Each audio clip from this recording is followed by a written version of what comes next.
This leading edge teaching that you referred to, is it leading edge for Abraham also? Yes, leading edge for all of us. You are the leading edge, and your asking is what brings forth answering. Okay. Why did you choose USA now? I mean, United States of America in this time to bring this to us? Well, it is not limited to this. It is just where the questions are formulating. In other words, Jerry and Esther have a lot to do with that, because Jerry has the most to do with that because he was asking powerful questions. And Esther was in the place of allowing, and so it began in that way. And then as they allowed exposure to more, now it has become quite a nucleus of asking. In other words, thousands of people listening on a weekly basis and coming along with the augmenting and amending the questions. And so it just becomes powerful. But Abraham is not limited only to answering here and now. Was it us wanting it now, or was it Abraham wanting to bring it now?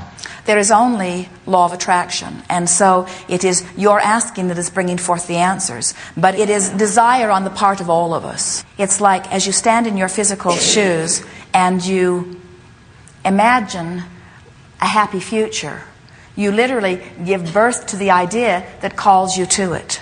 And so, in like manner, we from our non-physical have given birth to the idea of you, which is now vibrationally calling us back forth. And in the way we would really like you to hear this, there can be no separation really between the physical you and the non-physical you. You are the physical you and Abraham is the non-physical you, and we are also integrated together. But it is your leading edge experience that is producing the leading edge question.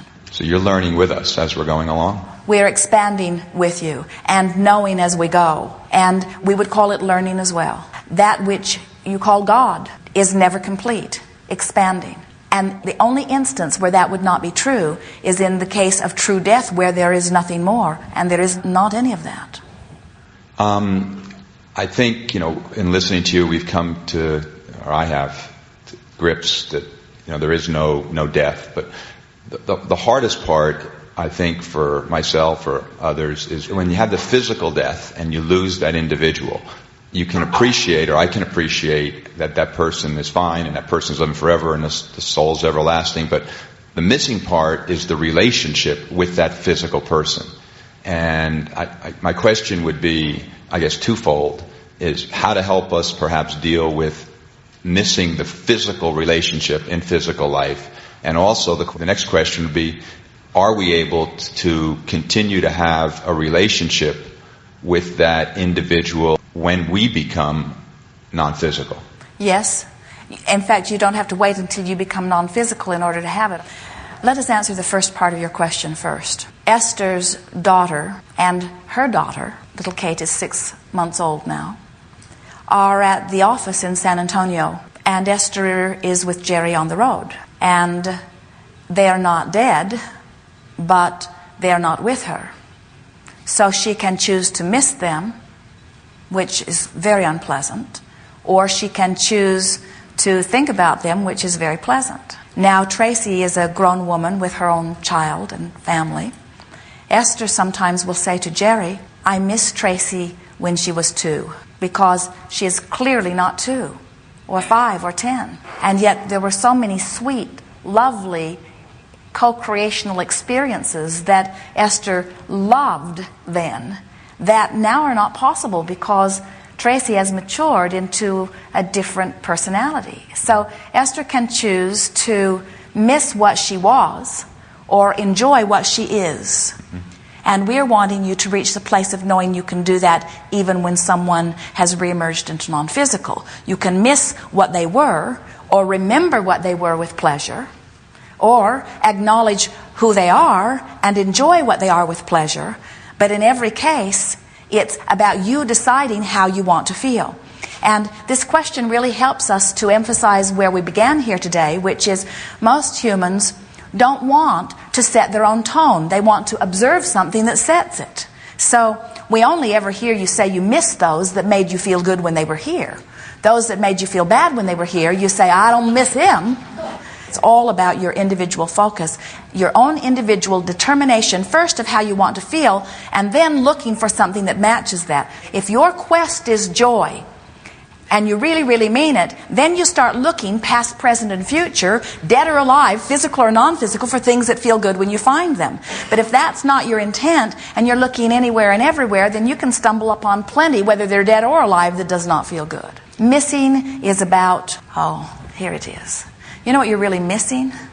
That feeling of missing, what it is missing out on the connection with who you really are because you chose a thought that disallows the fullness of who you are.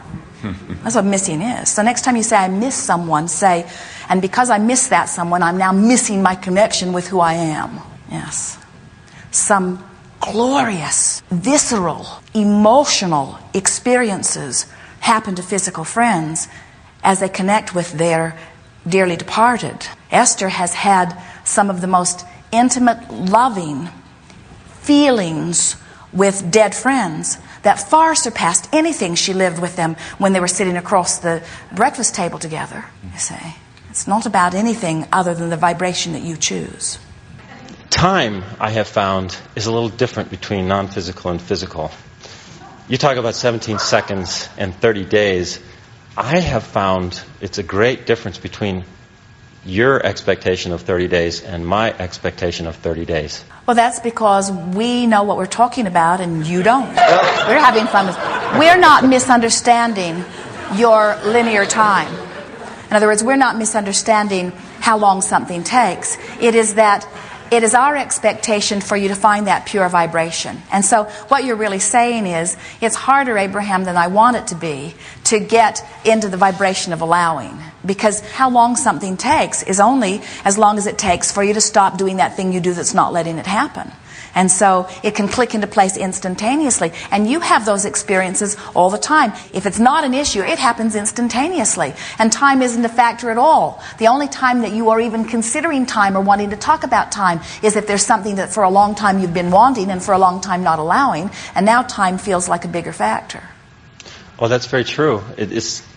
I've been working with this allowing thing for a lot of years with you. And it seems like... I try to allow and allow and allow and allow, realizing that is the most important work of my own. And, 17 seconds goes by, and 34 seconds goes by, and 30 days goes by, and 60 days goes by, and it's like, why am I not allowing this thing that I want in? And it's probably because I want it too much. It is because you are holding yourself in step one rather than allowing yourself to trust and let it go. In other words, you are working too hard at it and therefore activating the vibration where it is.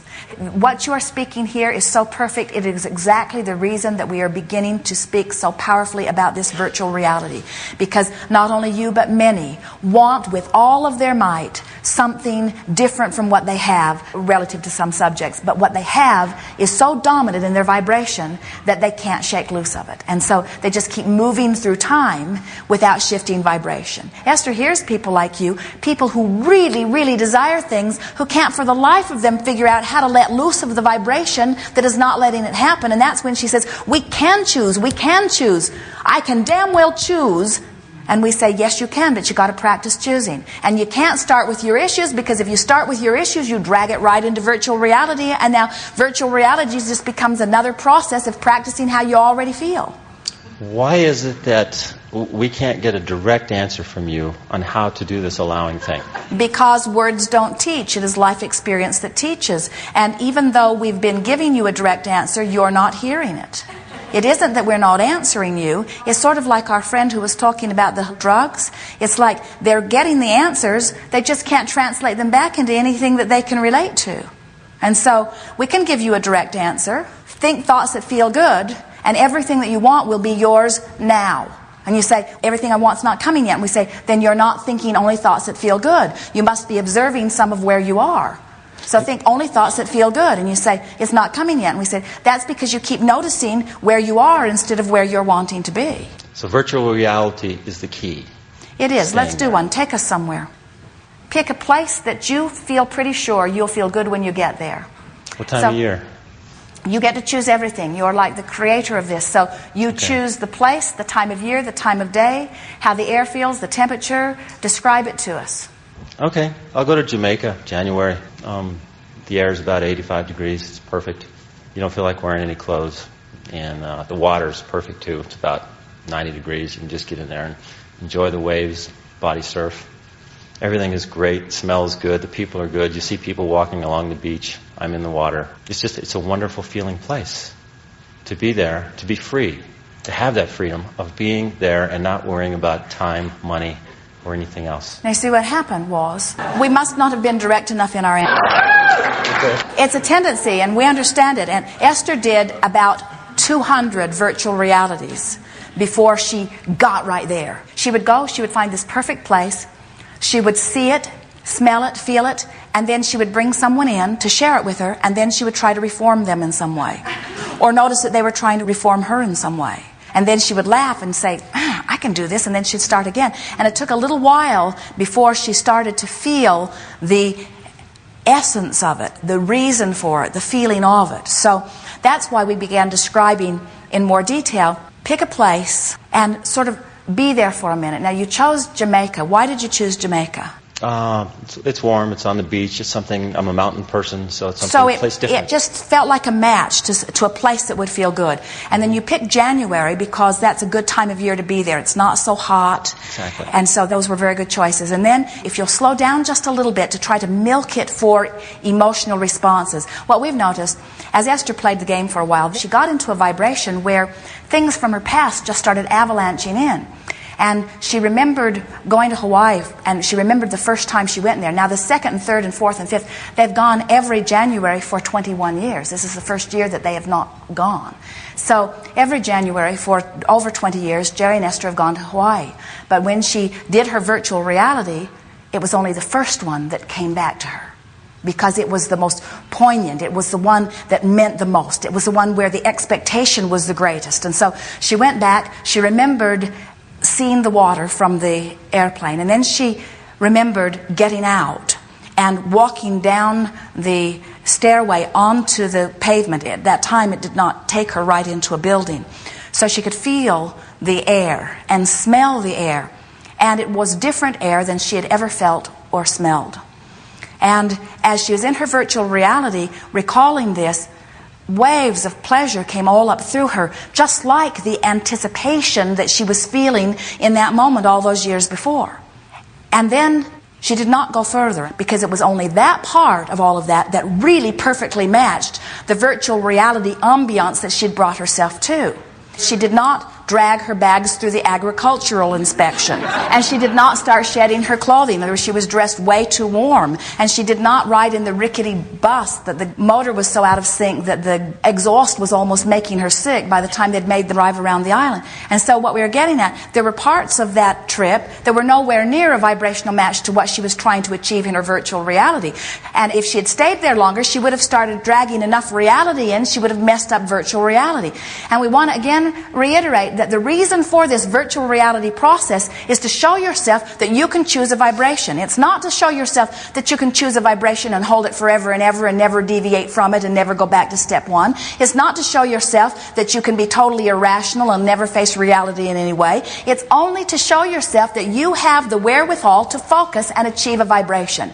And when you show yourself that, now you are on the path of deliberate creation, because that means if you can do that for 20 or 30 seconds, that you can maintain it long enough that law of attraction will activate something else within you, and then you can be like Esther has been on several of these long drives. She's maintained that connection for as long as an hour. Jerry will be sleeping or working on something else. He's in the back of the coach. Esther's driving, and she will be virtual reality until she gets to the place that she hooks in to every positive experience that she's ever had or imagined.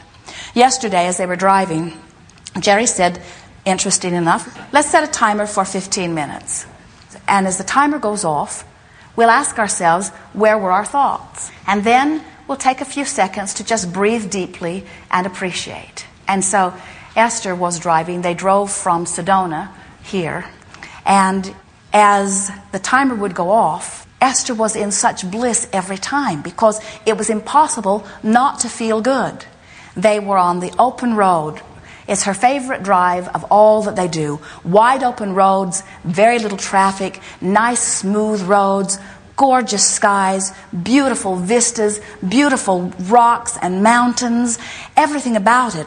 It was so easy. It was impossible not to be in a good place under those conditions.